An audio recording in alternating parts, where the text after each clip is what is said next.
Me presento para quienes no me conozcáis, soy Celeste Jiménez, responsable del Observatorio de Salud y Medicina Integrativa. Y hoy inauguramos este ciclo de vídeos en directo, de entrevistas a diversas personalidades dentro del mundo de la medicina en general y concretamente medicina integrativa. Y vamos a comenzar hoy con Os Carlos de cuento. Prada. Carlos de Prada, voy a leer un poquito su biografía porque, bueno, por suerte tiene una vasta trayectoria. Es el director de la campaña Hogar sin Tóxicos y es un prestigioso comunicador en temas ambientales. Ha sido reconocido con diversos premios, os cito dos de ellos. Está el Premio Global 500 de la ONU o el Premio Nacional de Medio Ambiente. Además, tiene una vasta labor en prensa, radio y televisión. Es autor de varios libros sobre contaminación química y salud. ¿Vale? Además, hemos tenido la suerte de que Carlos, pues realizó una ponencia para el Congreso Una sola salud, un solo bienestar del Observatorio de Salud y Medicina Integrativa el pasado noviembre y este noviembre tenemos otra vez otra edición. Y hoy en este directo vamos a abordar la temática de la ponencia de Carlos, el Congreso Una sola salud, que es concretamente la siguiente. Epidemia química, la crisis de salud que provoca la contaminación química cotidiana. Vale, pues nada, comentaba que vamos a estar unos 25 minutos aquí hablando y los últimos 5 minutos van a ser para responder a las preguntas que la gente deje en los comentarios. ¿Te parece? Muy bien, vale. Vale. Bueno, lo primero preguntarte cómo estás. Pues muy bien. Bueno, como siempre, un poco cansado de tantas Con cosas, salud, ¿no? pero bien, más o menos. Vale, me alegro mucho. Pues nada, la temática, ya veo que la gente va entrando, que vamos a abordar hoy es la del Congreso Una sola salud, estaba comentando antes, que es la epidemia química. Entonces, si te parece, comenzamos ya con la primera pregunta, vamos directamente, Muy bien. que es, ¿qué es la contaminación química cotidiana? Y ejemplos, si puedes darnos, por favor. Bueno, la cuestión básica es que mucha gente piensa, tiene la idea de que la contaminación pues es algo de vertidos de las industrias, emisiones a la atmósfera, vertidos a los ríos, o a lo mejor se puede exponer a contaminación química el trabajador de una empresa química o de una refinería, o determinados trabajos, ¿no? Sin embargo, a lo mejor muchas personas no tienen la imagen de lo que es la contaminación química cotidiana, y es a la que está expuesta la población general, normalmente por el uso de una serie de productos eh, cotidianos, eh, que uno no piensa que tengan o puedan tener sustancias tóxicas, ¿no? Pues a lo mejor usando algunos productos de limpieza, algunos ambientadores, algunos insecticidas o pesticidas domésticos, al alimentarse por los residuos de pesticidas, por ejemplo, que pueden tener los alimentos, u otros contaminantes que puede haber en la carne, en las grasas, en el pescado, en fin, o sea, es una contaminación que aunque la gente no tenga muchas veces, o algunas personas no tengan noción de que esa contaminación química puede existir, existe. Y de hecho hace que cada vez que se han realizado analíticas en el cuerpo, en el organismo de la población general, en distintos países, pues se encuentren cientos de contaminantes, de sustancias tóxicas diferentes en nuestro organismo. Normalmente a bajas concentraciones, pero lo que nos dice la comunidad científica es que, por ejemplo, en el caso de muchos de estos contaminantes, que pueden ser lo que la ciencia llama disruptores endocrinos, es decir, sustancias que pueden alterar el equilibrio hormonal, estas sustancias pueden tener efectos a muy bajas concentraciones, ¿no? Entonces, bueno, es una contaminación cotidiana, inadvertida, por llevar una vida normal, donde muchas personas no son conscientes de estarse exponiendo a contaminantes químicos, y que sin embargo es una contaminación que, lo que dicen infinidad de investigaciones científicas que se han realizado, puede estar teniendo un impacto notable en la salud de la población, ¿no? Es una cosa que desgrano, ya que hemos hablado de la epidemia química, por ejemplo, en mi libro La epidemia química, ¿no?, que es el que da título a esta charla, ¿no?, donde hablo pues precisamente de los efectos que esto puede tener en la salud de la población general, según, como siempre, lo que dice la comunidad científica a través de los estudios que se publican, ¿no? Claro, porque todo está comprobado por la ciencia, no son opiniones nuestras, todo está científicamente demostrado. Sí, yo, vamos, ninguno de los libros que hago contiene ni una sola opinión mía. O sea, yo cada afirmación, cada cosa que digo, se basa en una fuente.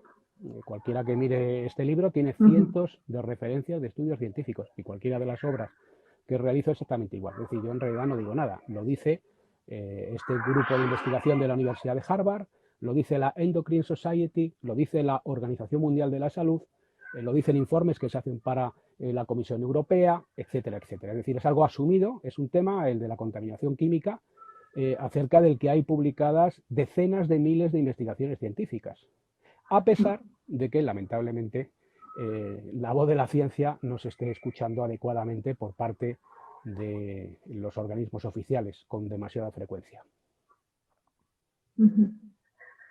Bueno, pues gracias por la explicación. Pasamos a la siguiente pregunta, que también pertenece a la ponencia que nos diste, y ¿es posible un hombre sano en un planeta enfermo? ¿Y por qué? Hombre, pues es que si simplemente nos fijamos en lo que significa la palabra hombre, la palabra hombre viene de humus, que es tierra. Incluso en la Biblia, cuando se habla de Adán, el primer hombre, la palabra Adán significa también tierra. Es decir, que somos tierra, somos como una especie de tierra que ha cobrado vida, ¿no? Todos estamos unidos a la tierra, no es como la serie aquella del hombre y la tierra, de Félix Rodríguez de la Fuente, como si el hombre estuviera por un lado y la tierra por otro, ¿no? Sino que somos tierra, estamos unidos a todo lo que nos rodea, estamos unidos a los ecosistemas, el agua que corre por nuestras venas, porque la mayor parte de nuestro organismo y sobre todo de la sangre es agua, es la misma que corre por los ríos, o que hay en las nubes, o que llueve o nieva y luego se convierte en arroyos en la montaña. Los nutrientes que constituyen nuestro organismo proceden de la tierra y a través de las plantas o de otros animales llegan a nosotros. Es decir, somos uno con la tierra. Entonces, como decía aquel mensaje famoso del indio Seattle, ¿no? Lo que hacemos a la tierra se lo hacemos también a los hijos de la tierra, y los hijos de la tierra somos nosotros. Todo lo que hacemos a la naturaleza o a nuestro entorno, al final, como una especie de efecto boomerang, nos acaba volviendo a nosotros. Y en el tema de los contaminantes químicos, esto es algo muy claro, ¿no? Durante mucho tiempo, por ejemplo, se pensaba que, bueno, que el planeta era algo muy grande y que si tú vertías sustancias tóxicas a los mares, a los ríos, a la atmósfera, no pasaba nada porque el planeta supuestamente era muy grande y se diluía la contaminación. Luego se descubrió que muchos de esos contaminantes eran bioacumulativos, eran persistentes y que se acumulaban precisamente en los seres vivos y a través de la cadena alimentaria llegaban al hombre, que encima está en la cúspide, en el top de esa cadena alimentaria, con lo cual estos contaminantes nos llegaban en una contaminación acrecentada. Es decir, lo que hacemos a nuestro entorno nos lo hacemos a nosotros mismos, porque vivimos en ese entorno, respiramos en ese entorno, ingerimos el agua, los alimentos que proceden de ese entorno y categóricamente no es posible un hombre sano en un planeta enfermo, porque no hay una separación entre el hombre y aquello que le rodea, sea los espacios naturales, las aguas, los aires, las tierras, o sea en el entorno cotidiano, pues lo que nos rodea en casa. Los contaminantes químicos que puede haber en una pintura, en un ambientador, en un insecticida doméstico, que al final pueden acabar, o en un tejido, en el polvo doméstico, los podemos inhalar y al final llegan a nuestro cuerpo, ¿no? Es un hecho tan evidente que, en fin, es clarísimo, ¿no? La salud animal, medioambiental y humana, todas ellas en armonía es como tú consigues una sola salud, ¿no? Entonces va todo totalmente relacionado. Nos creemos que la tierra es nuestra, pero al revés. Nosotros pertenecemos a la tierra y hay que cuidarla. Si no, nosotros no podemos estar sanos. Así que totalmente de acuerdo. Vale, pues te voy a preguntar ahora, ¿por qué crees que se están produciendo tantas sustancias químicas sintéticas que muchas de ellas son tóxicas y se siguen produciendo? Bueno, pues porque esta sociedad pues hay una serie de inercias y de cosas que van regidas pues a lo mejor por los negocios, porque algo se ve que es rentable, y muchas veces no se piensa en las consecuencias de aquello que se produce, ¿no? Pues por ejemplo, una persona descubre que a lo mejor una cosa es buena porque es un antiadherente o sirve para repeler las manchas, ¿no? Y eso se pone en el mercado, sin estudiar si eso tiene efectos sobre el ser humano o sobre la vida salvaje. Es un caso real, pasa por ejemplo con algunas sustancias de esa clase que se llaman compuestos perfluorados, que dan muchos problemas y muchos quebradores de cabeza a los científicos, ¿no? O se descubre una sustancia que va bien como lubricante, o para que una pintura no se deteriore, o para que un plástico no le ataque la radiación solar y no se degrade. Bueno, eso se pone en circulación pensando únicamente en su fin utilitario, práctico, concreto, pero no pensando en que eso puede tener efectos sobre los organismos vivos. Hay una realidad, y es que en el año 1930 en el planeta se producían 1 millón de toneladas de química sintética. En el año 2000, ese millón de toneladas se había convertido en 400 millones de toneladas de química sintética.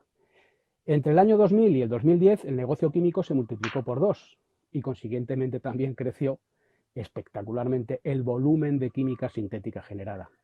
Del 2010 al 2020 exactamente igual, y la tendencia que va a haber en adelante va a ser la misma. Es decir, estamos generando en órdenes de cientos de millones de toneladas anuales una química que no existía en la naturaleza. A lo largo de millones de años, en la historia evolutiva, bueno, pues había una química determinada que permitía que los seres vivos funcionasen. A esa química hemos superpuesto otra química, que podemos llamar la química de la tecnosfera, ¿no? Una química artificial, y claro, era de esperar que entre esas dos químicas, la química de la biosfera, la química de la vida, y la química de la tecnosfera, la que permite pues todos los artificios que tenemos en nuestra civilización actual, pues hubiera un choque, una colisión, que se produce porque un porcentaje de esa química sintética, por supuesto no toda la química sintética es tóxica, pero claro, es que es demasiada química sintética. No solamente el volumen que acabamos de hablar de química sintética producida, es también la enorme cantidad de sustancias químicas diferentes, sintéticas, que se generan. Las últimas estimaciones hablan de unas 350.000 sustancias químicas sintéticas. Entonces, estudiar el efecto de ese volumen inmenso de sustancias químicas diferentes es virtualmente imposible. A veces simplemente estudiar una sola sustancia y llegar a prohibirla o restringirla puede llevar, y de hecho a veces lleva, décadas. Con que estudiar 350.000 sustancias, pues de hecho se estima que solamente menos de un 1% de las sustancias químicas en circulación ha sido más o menos debidamente evaluado acerca de sus efectos para la salud de las personas y el medio ambiente, ¿no?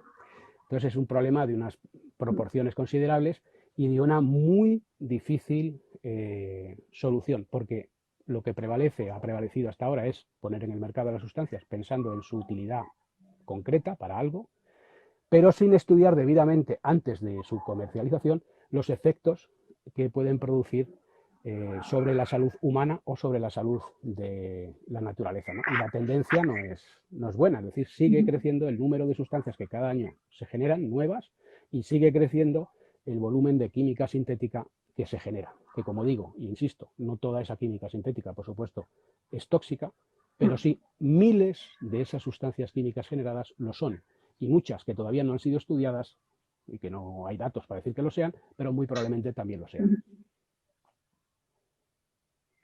Y una pregunta, ¿estas investigaciones que sí que han podido estudiarse y realizarse han llegado a manos de las autoridades? Claro, sí. Lo que sucede es que, como no vivimos en un mundo ideal, ¿verdad? En un mundo ideal, pues los poderes públicos estarían al servicio solo de un bien público, como por ejemplo es la salud pública. Pero en el mundo en el que nos desenvolvemos, que es un mundo con una dictadura económica latente, es decir, es la economía la que manda, la que gobierna, ¿no? Por encima de todo, ¿no?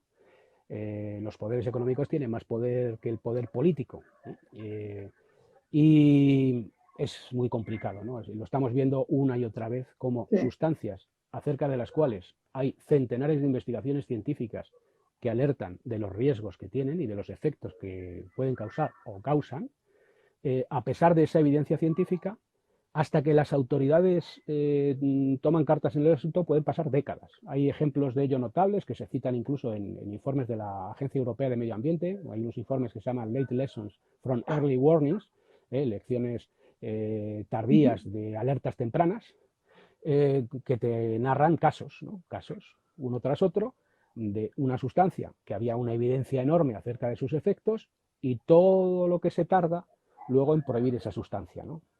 Es un problema muy serio el que no se esté escuchando debidamente la voz de la ciencia y aplicando el principio de precaución. El principio de precaución dice que aunque no haya certeza plena acerca de los efectos de una sustancia, si hay evidencias de que puede causar daños en la salud, se puede actuar prohibiendo o restringiendo esa sustancia. Este principio de precaución pocas veces se aplica. Normalmente se suele exigir unos grados de certeza inauditos para demostrar 100% que es imposible, porque la ciencia se basa en la duda sistemática, no hay afirmaciones, no hay aserciones radicales por parte de los científicos, ¿no? Es todo cosa de probabilidades, de asociaciones entre la exposición a una sustancia y un mayor riesgo de una enfermedad, pero nunca certezas plenas, ¿no? Entonces, basándose en esto y en que también muchas veces las industrias ponen en circulación datos, informes, estudios realizados o pagados por estas propias industrias que dicen que no es para tanto, al final se van demorando las medidas y se tarda muchísimo en eliminar de la circulación muchas sustancias que luego uno mira los listados de sustancias a las que hace muy poco tiempo uno se estaba exponiendo y dice, pero bueno, si hace nada me estaban diciendo que era totalmente segura, porque ahora está prohibida, ¿no? Un ejemplo, por ejemplo, es el lindano, ¿no? El lindano es una sustancia que ahora se considera peligrosísima y hasta hace nada prácticamente estaba en los champús para piojos de los niños y estaba perfectamente autorizado y las autoridades decían que no sucedía nada, que no pasaba nada. Y lo mismo ha pasado con otras muchas sustancias, ¿no? Entonces es muy lento el proceso por el cual se quitan de la circulación o se restringen muchas sustancias que deberían haber sido controladas antes, ¿no? Sí, por aquí la gente está comentando que sobre todo en España priman los intereses económicos.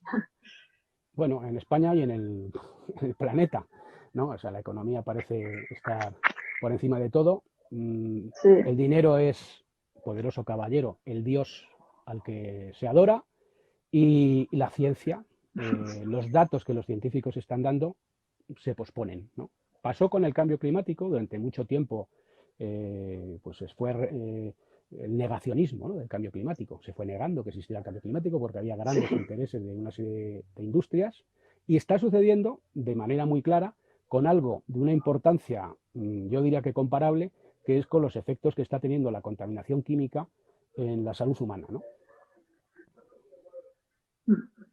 ¿Qué hay de cómo ha afectado estas sustancias a los animales? Sé que algunos no se han podido reproducir más, sé que los que se han reproducido a lo mejor han salido con muñones. Entonces, si puedes explicarnos un poquito estos ejemplos, por favor, para que la Sí, gente tome bueno, conciencia. sí, bueno, lo que sucedió, por ejemplo, con las sustancias que son alteradoras hormonales, los llamados disruptores endocrinos, ¿no?, es que los efectos, de manera más clara que en el género humano, se empezaron a ver antes en la vida silvestre. Fueron una serie de zoólogos, de biólogos, de naturalistas, los que empezaron a ver en el campo, en los bosques, en las Sí. praderas, en la naturaleza, cosas que antes no se veían, ¿no? Y se quedaron sorprendidos. Hay un libro muy importante sobre este aspecto que lo realizaron dos científicos muy importantes, Theo Colborn y Pete Myers, que se llama el libro Nuestro futuro robado o el Stolen Future, ¿no? Y en este libro pues cuentan como eso, como por ejemplo se veía que en los ríos británicos había un porcentaje muy notable de peces macho que estaban feminizados y cómo esto tenía que ver con la exposición a una serie de sustancias que alteraban hormonalmente el organismo de estos peces, ¿no? También se veía, por ejemplo, en las granjas de bisones del lago Michigan, pues, como muchos de estos bisones pues, no se podían reproducir. Y es que estos bisones estaban siendo alimentados con pescado contaminado de los grandes lagos, porque los grandes lagos, por toda la actividad industrial muy fuerte que tienen, pues estaban muy contaminados, ¿no? En las islas del Canal, en California, por ejemplo, y parece que por exposición a algunos pesticidas y algunas otras sustancias contaminantes, según lo que se narra por estos científicos, había gaviotas macho que tenían oviducto.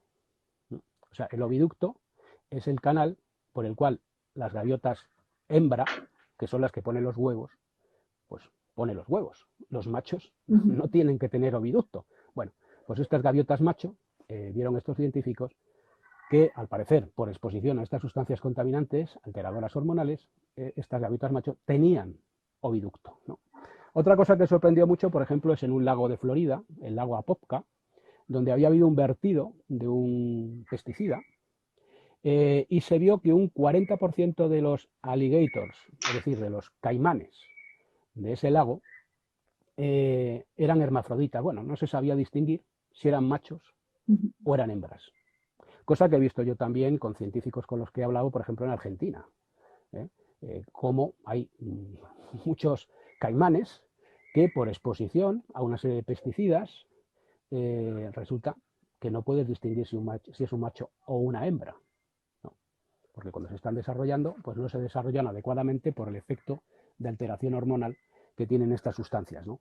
Y luego se veía también, esto es una cosa que se vio en el lago Ontario, por ejemplo, ¿no?, como un alto porcentaje de los pollos de gaviota que nacían en el lago Ontario, en las colonias que investigaban estos científicos, ¿no?, pues o bien morían antes de nacer, nacían con plumas de adulto, es decir, en lugar de tener el plumón de los pollos, ya tenían plumas de adulto, tenían muñones en lugar de patas, o nacían sin ojos, o tenían deformidades en el pico, ¿no? Bueno, montones de alteraciones que se han visto en la naturaleza. Otras pues son ahora mismo más conocidas, ¿no? Estamos viendo, por ejemplo, pues cómo los pesticidas, una serie de pesticidas concretos, tienen efectos, y no son pocos pesticidas, sobre las poblaciones de abejas, ¿no?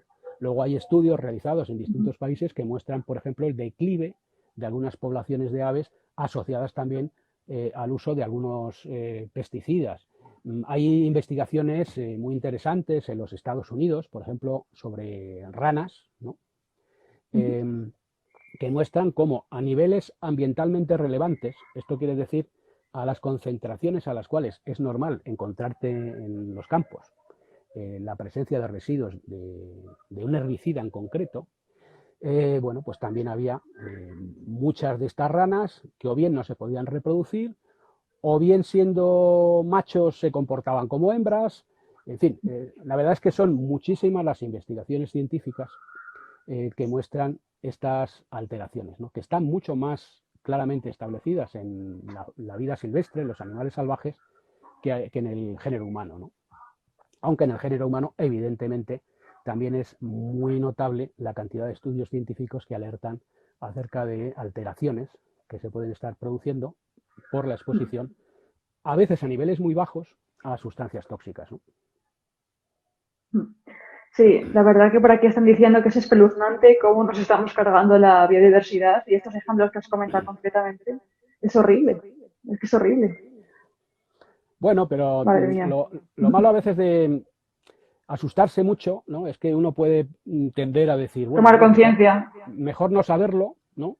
Uy, no me digas eso porque me asusto. No, hay que ver las cosas con perspectiva, Sí, fríamente, a pesar de que puedan ser cosas que puedan alarmar, pero no hay que alarmarse más allá de un límite. De hecho, la gente, cuando no sabe estas cosas, no se alarma en absoluto. Y eso sí que es claro. alarmante, el desconocer las cosas, ¿no? Lo que hay que hacer es ver lo que sucede y con la cabeza fría, ver qué es lo que podemos hacer, ¿no? Por un lado, ver qué es lo que pueden hacer las autoridades, que hasta ahora han hecho bien poco, desoyendo la voz de la ciencia, a pesar de que ha habido manifiestos científicos muy importantes, como el llamamiento de París, como la declaración de Berlaymont. Estamos hablando de miles y miles de científicos, entre ellos premios Nobel, de la Endocrine Society, que es la Sociedad Mundial de Referencia Científica en el ámbito de las enfermedades que tienen que ver con las hormonas, infinidad de científicos y, como antes decía, decenas de miles de investigaciones realizadas y las autoridades no están haciendo caso. Por un lado, exigir que las autoridades de una vez por todas se tomen esto en serio, porque es algo que va en serio. Incluso mirando los propios informes de la Organización Mundial de la Salud sobre el tema de disruptores endocrinos, de sustancias tóxicas, disruptoras endocrinas del año 2012, pues te dicen la larga serie de problemas de salud a los que puede estar asociado este tema, ¿no? Bueno, por un lado eso, los poderes públicos que hagan lo que deberían de hacer y no hacen. Y por otro lado, también ser conscientes de que con muy pocos conocimientos una persona de a pie puede hacer mucho para reducir su exposición a estas sustancias. Por ejemplo, los residuos de pesticidas. Bueno, pues si una persona, en lugar de comer productos, frutas y verduras convencionales, que en un alto porcentaje tienen residuos de pesticidas, come frutas y verduras ecológicas, que han sido producidas sin utilizar pesticidas, pues está reduciendo de manera espectacular, y sobre ello hay muchos estudios realizados, la exposición a pesticidas, cosa fundamental, por ejemplo, en el embarazo o en la infancia, donde se es más sensible a los efectos de estos contaminantes. Si una persona sabe, por ejemplo, que algunas especies de pescado pues pueden contener, por ejemplo, mercurio, sobre esto sí que han alertado, aunque tardíamente, las autoridades sanitarias, bueno, pues puede reducir o evitar en el caso, por ejemplo, de embarazadas, esas especies concretas de pescado que tienen esos más altos niveles de presencia de mercurio. Si se sabe que algunos productos de limpieza pueden contener una serie de sustancias, bueno, pues puedes evitar esos productos de limpieza, usar otros productos de limpieza que no contengan esas sustancias, o incluso, en algún caso, optar por cosas que utilizaban nuestras abuelas, el vinagre, el bicarbonato, el limón, para algunas cosas del hogar perfectamente pueden servir. O sea, hay muchas opciones para reducir la exposición a sustancias tóxicas, y muchas de ellas son muy sencillas de acometer. Por ejemplo, también ventilar. Por ejemplo, hay unos compuestos tóxicos que preocupan mucho, que se llaman compuestos orgánicos volátiles, que se acumulan más en los espacios cerrados. Bueno, pues es que algo tan sencillo como ventilar bien la casa ya hace que esos contaminantes se reduzcan. Eliminar el polvo doméstico, por ejemplo, con un paño húmedo o con un aspirador, porque el polvo de hoy en día en una casa no es el polvo que había hace 100 años, porque claro, a través de los tejidos, de los plásticos, etcétera, pues se liberan contaminantes que acaban muchas veces en el polvo doméstico. Cosas tan sencillas como no calentar un tupper con comida dentro en un microondas. ¿Por qué? Porque se sabe que los plásticos pueden liberar, y de hecho liberan, una serie de sustancias que están contenidas en ellos, que no están químicamente unidas a la estructura del plástico, como por ejemplo los famosos talatos y otras sustancias, y pueden contaminar la comida. Bueno, pues no calientes un recipiente de plástico en un microondas. En fin, hay muchas cosas, de ello informamos ampliamente en la campaña Hogar sin Tóxicos, en el libro Hogar sin Tóxicos, que además se puede descargar gratuitamente, y bueno, en el libro Embarazos sin Tóxicos, o en concreto sobre pesticidas, en el libro sobre pesticidas alteradores hormonales que realizamos, o en el de Infancia sin pesticidas. O sea, hay muchas formas de reducir y de manera notable nuestra exposición a tóxicos. No total, porque probablemente es imposible, ¿no? Porque estamos rodeados de mucha química sintética, pues en los plásticos,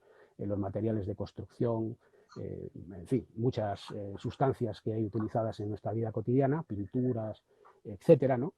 Pero reduciendo una parte de esa carga tóxica, pues probablemente, si hacemos caso de lo que nos dice la evidencia científica, estaremos haciendo algo para reducir en alguna medida la probabilidad de tener algún problema de salud. Sobre todo si la exposición se da en etapas tempranas de la vida, como es el embarazo o la infancia, ¿no? Bueno, creo que me acabas de responder a lo que te iba a preguntar ahora, que es que cómo cambiaría esta situación de cara a mejorar la salud del ser humano, del planeta, de los animales. ¿Qué propuestas nos dirías, no? Pero creo que ya, si quieres añadir algo más. Sí, no, lo primero es cobrar conciencia. O sea, lo primero, vivimos una sociedad acelerada, ¿no? Una sociedad de las prisas, ¿no? Y ya se sabe, las prisas son malas consejeras. Entonces, muchas personas, también porque la vida a veces es difícil, y más con estas crisis y estas situaciones que tenemos, ¿no? Donde la gente bastante tiene con llegar a fin de mes, si es que lo consigue, ¿no? Todos los problemas que tiene la vida, ¿no? Entonces, se vive en tal ajetreo, en tal aceleración, que muchos de los actos que hacemos cotidianamente son casi reflejos. A lo mejor porque hemos visto un anuncio en la tele que nos anuncia un producto, vamos y lo compramos y lo usamos. Y pensamos que solamente porque está a la venta es que se habrá garantizado absolutamente que ese producto no genera ningún problema, ¿no? Lo importante es concienciarse, adquirir unos mínimos conocimientos. Es como el tema de, que alguna vez lo he citado, de lo que hacemos con la higiene normal, es decir, para evitar los microbios, ¿no?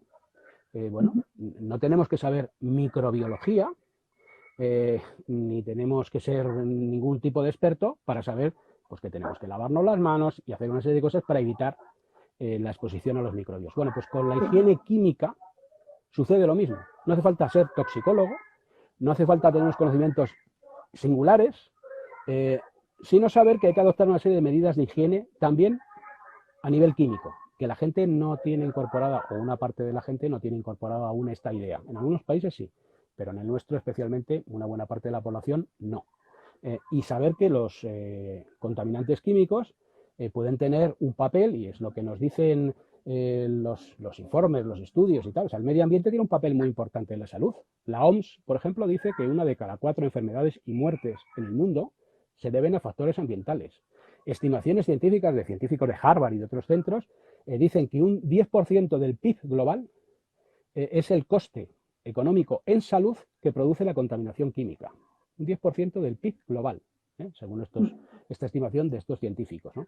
Estamos viendo que crece la incidencia de año en año de una serie de problemas de salud, cáncer, enfermedades autoinmunes, asma, alergias, obesidad, diabetes, que informes como por ejemplo los de la OMS, en mayor o menor grado, problemas también neuroconductuales de los niños, del desarrollo cerebral, asocian con mayor o menor grado de evidencia a la exposición a contaminantes químicos, junto con otros factores, pero uno de ellos puede ser la acción de los contaminantes químicos. Bueno, pues si sabemos que todo esto es así, informarnos un poco, no hace falta que sea mucho, y adoptar una serie de medidas que muchas veces son muy sencillas.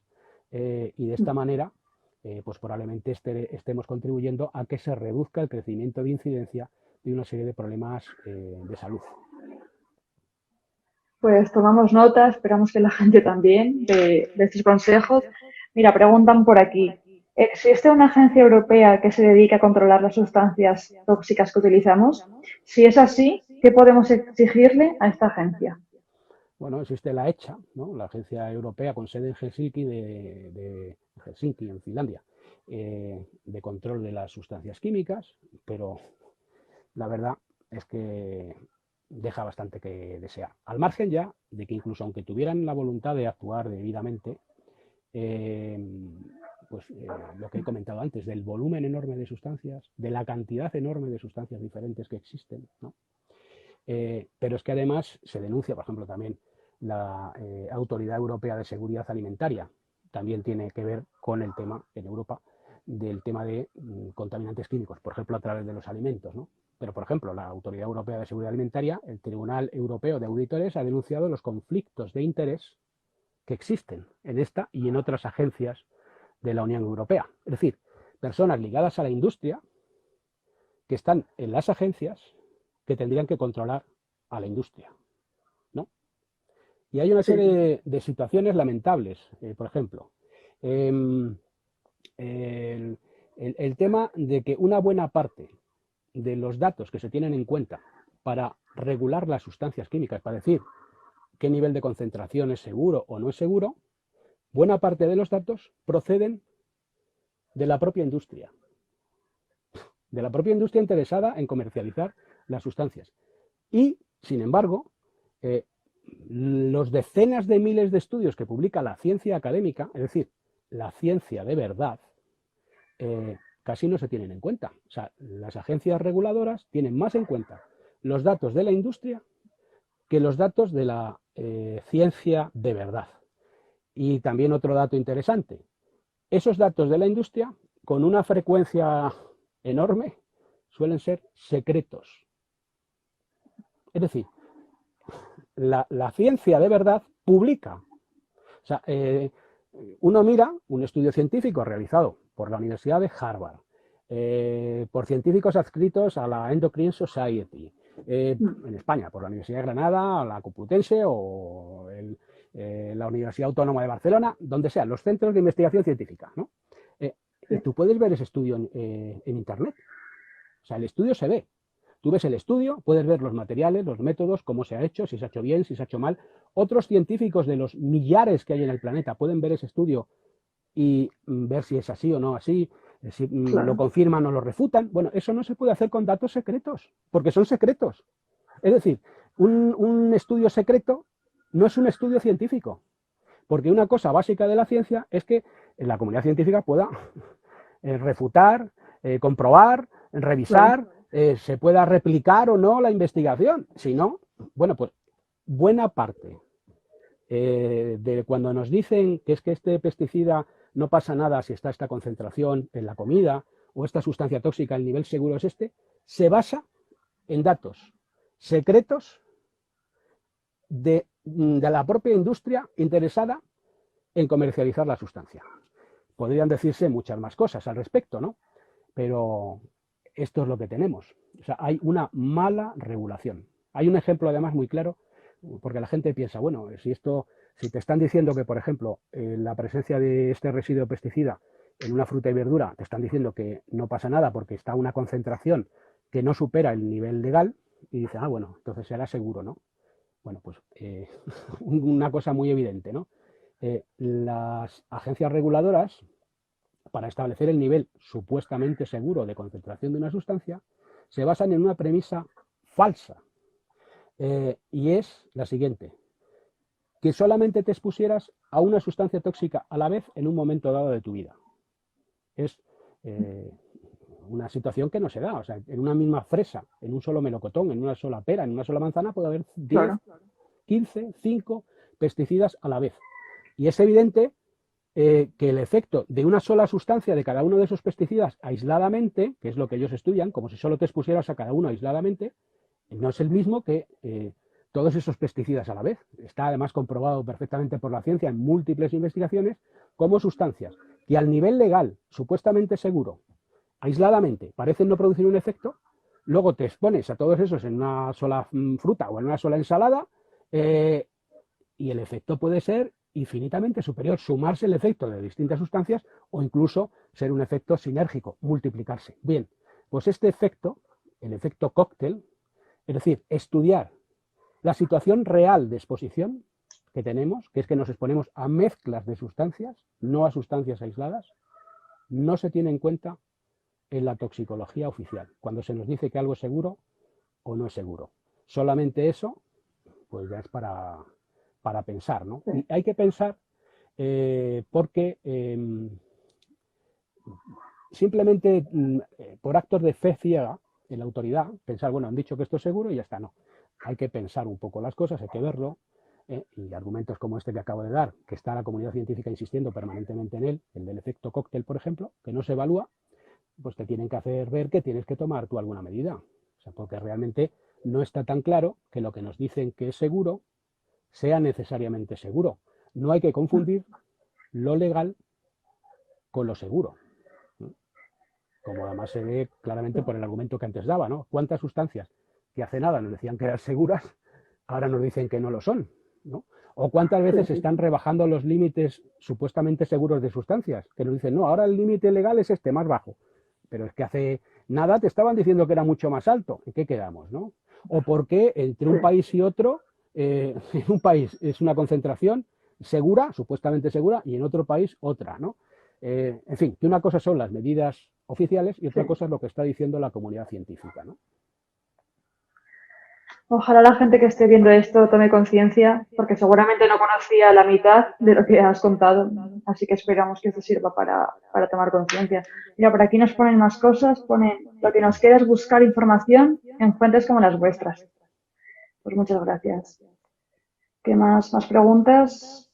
A ver. Es increíble que se permitan estas cosas. Si no nos informamos por nuestra cuenta, gracias a expertos como vosotros, ninguna autoridad nos va a alertar. Pues sí, las autoridades muchas veces no son muy dadas a alertar. Y bueno, de eso se podría hablar de muchos ejemplos, ¿no? Y no solo en el ámbito de los tóxicos, ¿no? Pensemos en las crisis económicas, ¿no? Cuando Lehman Brothers se hunde en el 2007 o 2008, no recuerdo exactamente, ¿no? ¿Dónde estaban las autoridades de control económico? En realidad, podemos imaginar que hay un control, que papá Estado lo controla todo, pero eso es una cosa un poco pueril, ¿no? Es un poco infantil pensar que todo está perfectamente controlado. El mundo real es mucho más complejo que eso y sin alarmarse en exceso, porque la alarma, la hipocondria excesivas no conducen a nada, ¿no? Pero sí saber que tenemos que tener espíritu crítico Claro. y distinguir, por ejemplo, lo que es la ciencia, la comunidad científica de verdad, lo que son algunas versiones o ideas oficiales y sobre todo documentarse en la medida que uno pueda a través de obras donde se vea que se citan fuentes científicas serias, ¿no? Que es, por ejemplo, lo que yo intento siempre, ¿no? O sea, siempre Exacto. ir a lo que dice la Endocrine Society, a lo que dice el panel presidencial del cáncer de Estados Unidos, a lo que dice, en fin, instituciones científicas serias que no están siendo debidamente tenidas en cuenta por las instancias oficiales. A ver si tenemos más cosas. Ponen, Madrid, respirando día y noche toda la porquería, pobres pulmones. Se puede ir haciendo cambios poco a poco. Cambiar productos de limpieza, cosmética, alimentos. Sí. ¿Qué más Eso nos es que es ponen? importante ir por partes, o sea, no agobiarse, Sí, O sea, no pensar, bueno, claro. todo está lleno de tóxicos. Bueno, vale. Poco a poco, ¿no? ¿En dónde podemos actuar? Productos de limpieza. ¿Es necesario usar ambientadores? Viendo lo que algunos informes de la OCU hace unos años, por ejemplo, sacaban. Pues plantearse si es necesario o no es necesario. ¿Es necesario porque uno vea una hormiga en casa recurrir a una guerra química y usar ahí masivamente pesticidas? ¿O hay otras opciones? Porque es que hay otras Claro, opciones inteligentes de claro. afrontar las cosas sin usar la química, ¿no? En fin, es cuestión de usar la facultad racional y el sentido Sí, sí, común, sí. aunque se diga a veces que el sentido común es el menos común de los sentidos, ¿no? A ver, ¿qué más nos ponen? Vamos a ir acabando, pero la gente está muy contenta, Carlos, y ponen muchas cosas. Pone, mientras los políticos no legislen sobre todo esto, la industria seguirá envenenándonos. ¿Qué más? De traca. Las enfermedades se consideran como riqueza de un país con el PIB. Las enfermedades, un problema importante que a lo mejor tiene que ver con esto, es que una buena parte, y esto me lo decía, fíjate, María Neira, que ha sido la responsable de salud y medio ambiente de la OMS, ¿no? Me decía lo que se invierte en el mundo, en inversión sanitaria, la mayor parte va a diagnóstico y tratamiento de las enfermedades, pero prácticamente nada a prevención. Pues esto es, Prevención, o sea, claro. estamos viendo que crecen las tasas de incidencia de un montón de problemas de salud muy serios, legiones crecientes de enfermos crónicos. Me imagino que el negocio de las farmacéuticas maravillosamente, la inversión en gasto sanitario de tratamiento y diagnóstico, tratamiento sobre todo de enfermedades, unos volúmenes de dinero enormes porque cada vez hay más enfermos de una serie de dolencias crónicas. ¿Y dónde está la prevención? Por ejemplo, la prevención en factores que se sabe que pueden tener un peso, como es el tema de los contaminantes químicos, ¿no? O sea, lo importante es apostar por la prevención y no solamente por vivir de los problemas o intentar poner parches a los problemas, que está muy bien, por cierto, claro, hay que mejorar los tratamientos, por supuesto, pero es que no podemos estar viendo cómo crece la incidencia de una serie de cosas sin parar. Hace nada no había prácticamente alérgicos y ahora pues vamos camino de yo no sé qué Es porcentaje verdad. ya de la población que pueda tener algún tipo de alergia. Y bueno, aquí, y el cáncer ha ido creciendo y sigue creciendo en incidencia de manera espectacular y aquí nadie parece que le sorprenda. Aquí parece normal que todo esto crezca de incidencia. Uno mira las gráficas de todos estos problemas de reproducción, etcétera, va creciendo la gráfica hacia arriba y la prevención de factores como estos pues parece que no se tiene en consideración y sin embargo sí apostar por los tratamientos, que está muy bien que haya los mejores tratamientos posibles, pero mejor sería no tratar muy bien a una mujer, por ejemplo, Exacto. con cáncer de mama, sino que no lo hubiera contraído, ¿verdad? Claro. Pues sí, la verdad, bueno, la gente sigue comentando este tipo de cosas. Nos quedamos con estos consejos que nos has dado. Por mi parte, decir que gracias por toda esta información, que como hemos dicho es que seguramente mucha gente no la conociera, porque no se publica, ¿no? Entonces, gracias a que lo has comentado aquí, la gente ahora tiene la oportunidad en sus casas de cambiar sus acciones. Y nada, decir que este vídeo va a estar aquí colgado en Instagram y posteriormente en YouTube para quien quiera verlo otra vez. Así que, Carlos, muchas gracias. No sé si Muy quieres bien. añadir algo.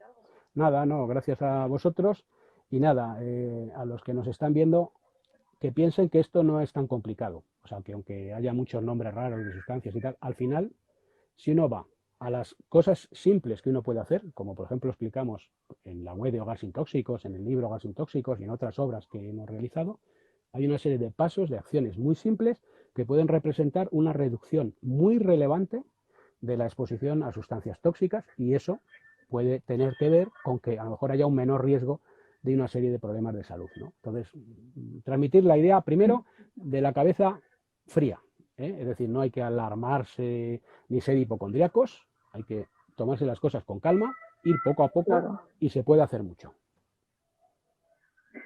Pues lo dicho, nos quedamos con ese mensaje y gracias a ti y a la gente que nos ha visto. Nos vemos pronto. Gracias. Vale, hasta luego. Hasta Hasta luego a luego. todos. Hasta luego.